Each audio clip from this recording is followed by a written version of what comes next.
যাবে না, যাবে না। বাংলাদেশের ভবিষ্যৎ যাবে উসমান হাদির পথে, বাংলাদেশের শান্তির পথ যাবে আমাদের ৭১-এর শহীদদের পথে, বাংলাদেশের ভবিষ্যৎ যাবে ২৪-এর গণ অভ্যুত্থানের শহীদদের পথে। যদি এই পথে বাধা হয়ে দাঁড়ায়, আমরা তাদেরকেও প্রতিরোধ করতে প্রস্তুত আছি ইনশাআল্লাহ। আমরা সেই দিন শাহবাগে দাঁড়িয়েছিলাম, সরকারকে আলটিমেট দিয়েছিলাম, আমরা কালকে কাউরান বাজার যাচ্ছি, এর পরের দিন ফার্মগেট যাচ্ছি, এর পরের দিন গণভবন যাচ্ছি। সরকার কর্ণপাত করে নাই।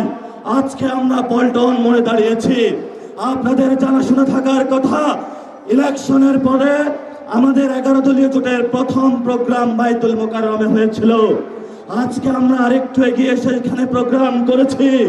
ইনশাআল্লাহ আমাদের এই মিছিল যদি সরকার সঠিক পথে না আসে, জনগণের গণভোটের রায় বাস্তবায়ন না করে, সংস্কার প্রক্রিয়া বাস্তবায়ন না করে, জনগণের অধিকার নিশ্চিত না করে, দ্রব্যমূল্যের দাম না কমায়, জ্বালানি সংকটের নিরসন না করে, এবং বিচারালয় থেকে শুরু করে সকল যে জায়গায় সরকার গুন্ডা সন্ত্রাসী হাওয়া লোক বসিয়েছে, গণতান্ত্রিক প্রক্রিয়ায় সরকারের সেই প্রতিষ্ঠানগুলোকে জনকাছের কাছে যদি ন্যস্ত না করা হয়, আমাদের এই মিছিল পরবর্তীতে কাকরাইল যাবে।